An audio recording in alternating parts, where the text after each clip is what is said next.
When winter snow covers the rooftops and temperatures are down below freezing in Canada, you'd think that all sporting Montrealers would be taken up with hockey, skiing, and the like. But over at the track, the harness racing fraternity is busy preparing for the spring thaw.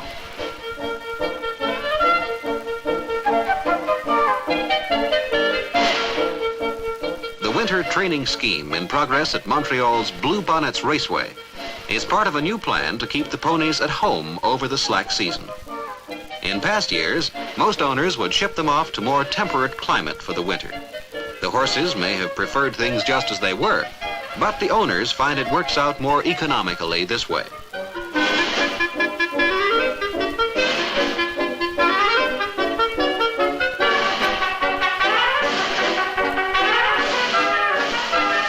With an annual snowfall in Montreal higher than that of any other North American city, track officials have some special problems keeping things in operation through the winter months. Snowplows must be ready to work through the night. Drainage must be designed to cope with sudden thaws.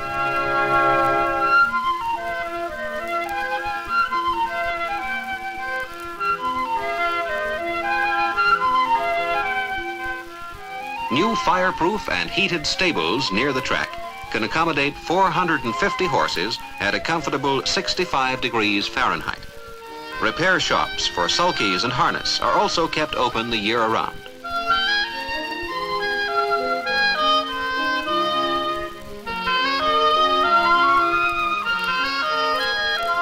Winter training at Blue Bonnets brings these trotters and pacers to a peak of condition that will not be lost this year during a long trip back from the south. Nor will the horses suffer from a sudden change in climate. And so, with their homes drawn up alongside the track, owners and trainers are pronouncing the scheme a great success.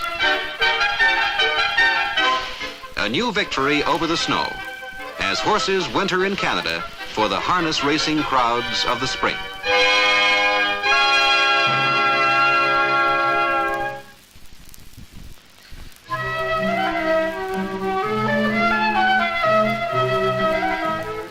No one shows any surprise here in the midst of winter when a whole shantytown springs up overnight on a frozen river at the town of Sainte-Anne-de-la-Parade.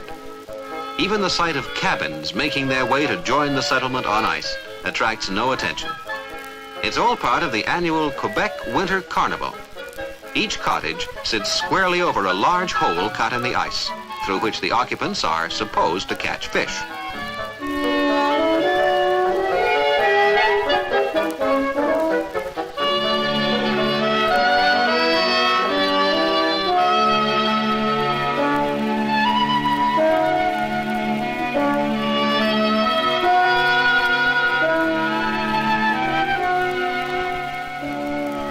Well, if you don't think this is a good way to catch fish, there are thousands of optimistic visitors in St. Anne ready to prove you wrong.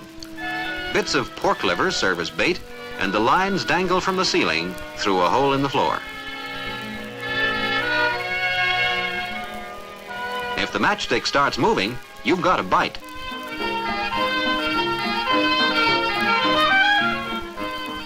There now, any more skeptics in the house?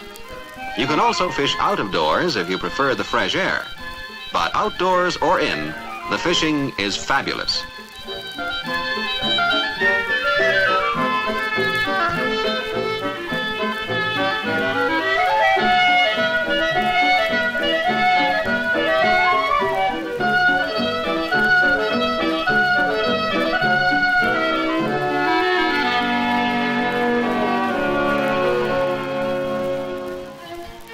Storage presents no problem for the inhabitants of the gaily decorated cabins. There's a great big natural frozen locker just outside the door. Tommy cod is the name of the catch.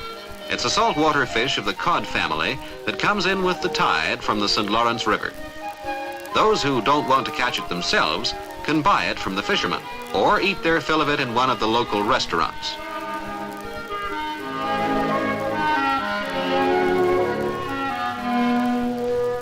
After sundown, lights from the cabins on the ice signal that the fun is just getting started, and there are sounds of revelry by night as the spirit of carnival fills the air.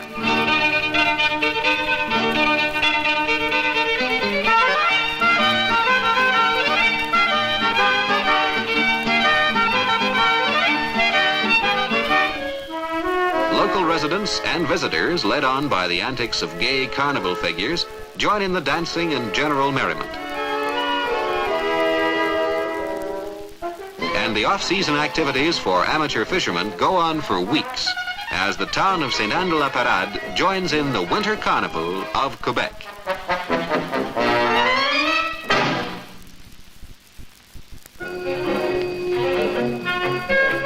In the Canadian Rocky Mountain resort of Banff, Alberta, there's a new entry in the catalog of winter sports.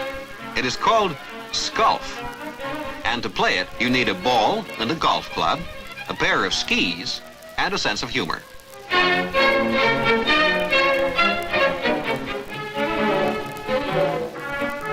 There seems to be no shortage of qualified participants to organize a match. They've even gone to the trouble of drawing up a map marked out with fairways and greens and labeled, as you would expect, a Sculf course.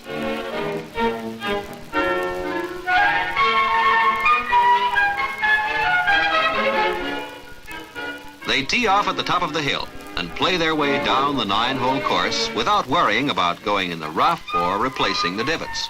What the game lacks in the thrills of skiing and the skills of golf, it makes up for in frolicsome fellowship and light-hearted rivalry.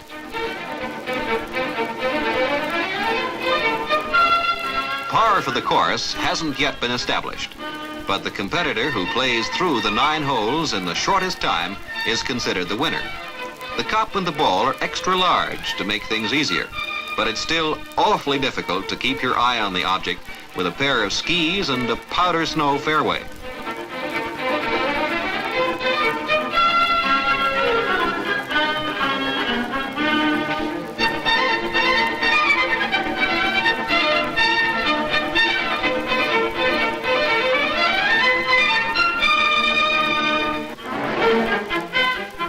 Pleasure skiers are regarded as a hazard of the course, but you'd think they'd at least shout track or 4 or something. Anyway, when they all sink that final putt, it's cause for celebration in Banff National Park in the Canadian Rockies.